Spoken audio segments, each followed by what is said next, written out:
Hey guys, so today I wanted to do a sort of how-to video for you, and it's how to film YouTube videos on your phone.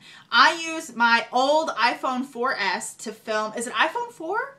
I don't know if I had an iPhone 4 or an iPhone 4S. I could probably open it, take the case off and look, but I don't remember. So I use my old iPhone. I used to have an iPhone 4. It doesn't have a great quality of camera. In fact, my iPhone 5S probably has a better camera. However, both of my phones, I got the lowest memory possible, so there's no real way for me to film on my 5S with all the pictures and apps and stuff that I like to run for my blog, mainly on my phone.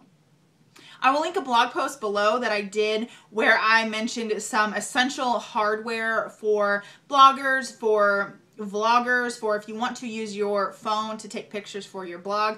It's a tripod mount, a clicker, what do you call that? It's shutter release, and there was one other thing, but I don't remember what it was. I'm not sure what it was.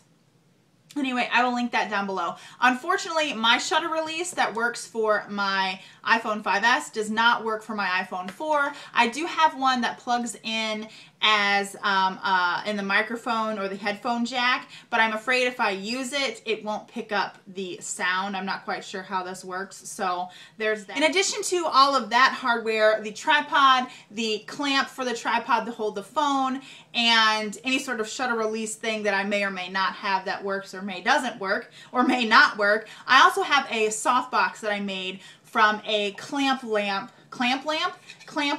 like this. I got this at Walmart. It's just a like dome thing. It has a cord on it. I took the dome off.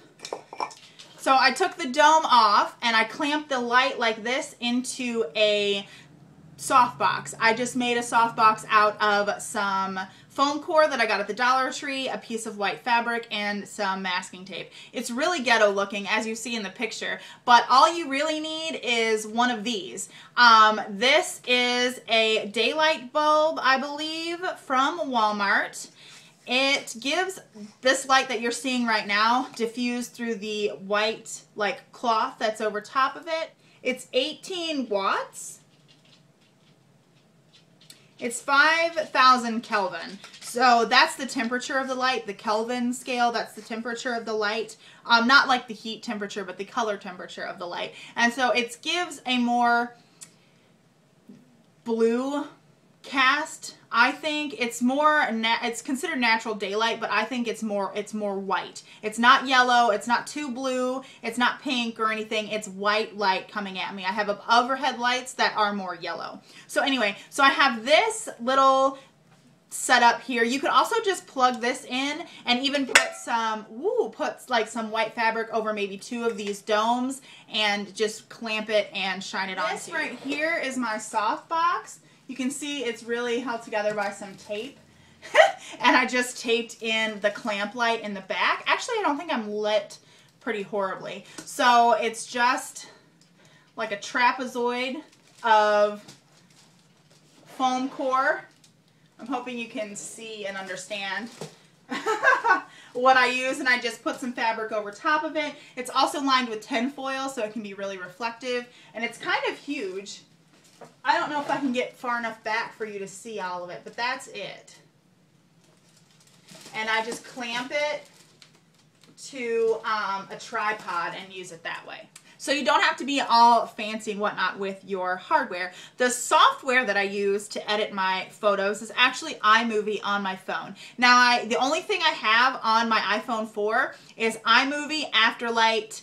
I have all the things that come on it, like the mail, etc., etc. But I have iMovie, Afterlight, and some other, and PicFrame and Howto. Those are the four softwares or four apps I use to edit and create my videos. I also have the YouTube app because that's how I upload my videos. I film my videos on the native camera app in the iPhone. It's not the best thing to film with. There is another app called Filmic Pro. If you have someone to help you, you can set the focus and the color temperature and whatnot all manually, which I think is really, really great. However, when I'm doing this by myself, I actually film when Zach is gone, so I don't really have anyone to help me out with focus and depth of field and all of that stuff. But I will actually go over on my iPhone 5 the the apps that I use because it's going to be the same sort of thing. So this is my iPhone 5S. Like I said, I use the native camera app on my iPhone 4 to film. It films in, or I can export it up to 720p HD, I believe that's what it's called. I believe if you're filming with like an iPhone 5, I'm shaking the camera, if you're filming with like an iPhone 5 or iPhone 5S, it's going to be 1080 HD, but the 720 is fine for YouTube videos, at least it's fine for me. So I just use the native camera app to film with. I also take my still frames or thumbnail shots by just pausing like this or like this. And then I print screen, I don't know, or screen capture, that's what it's called. I sound like a dumb girl right now and I really don't like it. I screen capture from the video while I'm playing it in the Photos app. So I screen capture, and if I have a collage that I want to do, well, first off, so I screen capture. There are two apps that I use to edit my photos, but really the main app is Afterlight. I'm hoping you can see that. The main app is Afterlight. And I just open it up, go home. I open it up and I choose a photo. There's a bunch of different photos in there. And we'll go to the camera roll. We'll pick this one. So then I just hit use, and you can choose between like brightness, everything like that to do to fix your photo for your thumbnail. I also use the Fusion section, which is the little color wheel, and you can choose different filters. Fusion is one where you can make your own filters. I actually have one that's called Blog that I've made that gives sort of a matte finish look to my photos. So I just use that. That's the one that I use to edit my photos for Instagram, for my blog, for thumbnails on YouTube, etc. If I have a collage that I want to do of multiple screenshots for a thumbnail, I will use the app PicFrame. See if that works. And you just open it up. It has tons and tons and tons of frames you can use. And I set it to, you can have it at 1.1 or the ratio 1:1. I put it at 16:9 because that is the screen width for a thumbnail. That's what it's supposed to be. So you get something like that. You just tap section to add a photo. You can edit the photos in here. You can do whatever you want. I share it at the bottom. There's the share button. I just hit share and I save it to my camera roll. If I want to add text over, which I do most of the time over my thumbnails, I use the app Howto. And that's it right there. I believe Howto is free, Afterlight is $1.99, and PicFrame is 99 cents. But I think they're totally worth it. So I open up Howto. There's going to be a whole app review of this. What's on my thumb? There's going to be a whole app review of this on the blog. But pretty much you hit the camera button down there. You can take photo, go to your photo albums, or open a blank image. And I'm just going to open a plain image right now. You can use this to also make any sort of transition slides in your video that you may need. Maybe you need to say, oh, I didn't film an intro, sorry, here's some information, blah, blah. Or like I put at the end of my videos where it says keep up with 5/16, I made that in Howto. So I'm just going to choose this black image. We're going to hit the up button and just hit use. And then you can tap it and add text. And you can just type in, whoops.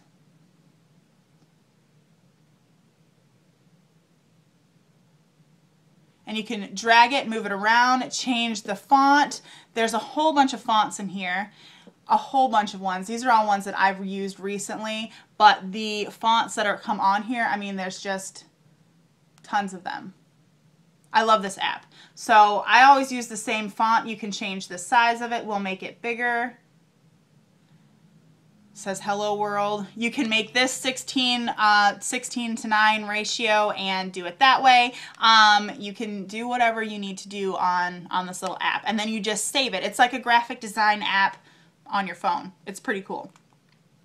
I think that is all. That's all the software I use. And then I edit the movie in iMovie. I import clips. Let's see, I have iMovie on here, I thought. So I just open up iMovie. And it's going to show you a bunch of clips. I was doing Vlogmas and then I stopped. projects. You can tap projects. Where are we at? Projects. And I just tap here to start a new project. I select movie, and I always select the simple option. And then you hit the little button right here. It's like a film and a music note. And that opens up your,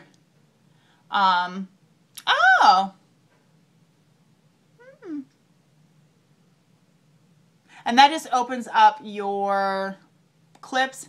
You select one, drop it in with the drop button, and then it goes in and you can edit it. And you just press play, and you can split your clips. You can delete clips. It's very limited though. You can't insert, at least not that I know of, you can't insert like clips on top of clips or separate the audio from a clip. I haven't found. You might be able to do that on like the iPhone 5S or iPhone 5 or maybe even iPhone 6, whatever app update version. However, on my iPhone 4S or 4, I can't do that. But I don't really need to. I don't do anything fancy. You can split clips, copy clips, drop clips in between other clips, move clips around. It's not that hard. So there you have it. That is how I film my YouTube videos, and that's how you can film them very simply, very affordable. I mean, everybody pretty much has a smartphone. Everybody pretty much has an iPhone or some sort of equivalent to that. So minus the base cost of, you know, buying the iPhone or the smartphone. I mean, a lot of people are on like the Edge plan. You're paying it as you go, blah, blah, blah. But I think it's pretty affordable. I mean, you have your phone, you're using your phone, for email, for Instagram, for socializing, for whatever. You can also use it to film. So that's how I film. I hope you enjoyed this video. If you want to, you can read more blogging tips. I do a lot of blogging tips on my blog. It's 516thblog.com. You can see some photography apps, iPhoneography apps that I really love, some tips on taking better pictures with your iPhone. And like I said, I will leave that other post on the recommended hardware for bloggers that I did on my blog. I'll leave that link down below. I think that's all I have to say for this little video. So I hope you enjoyed. I will talk to you on my next video. Bye.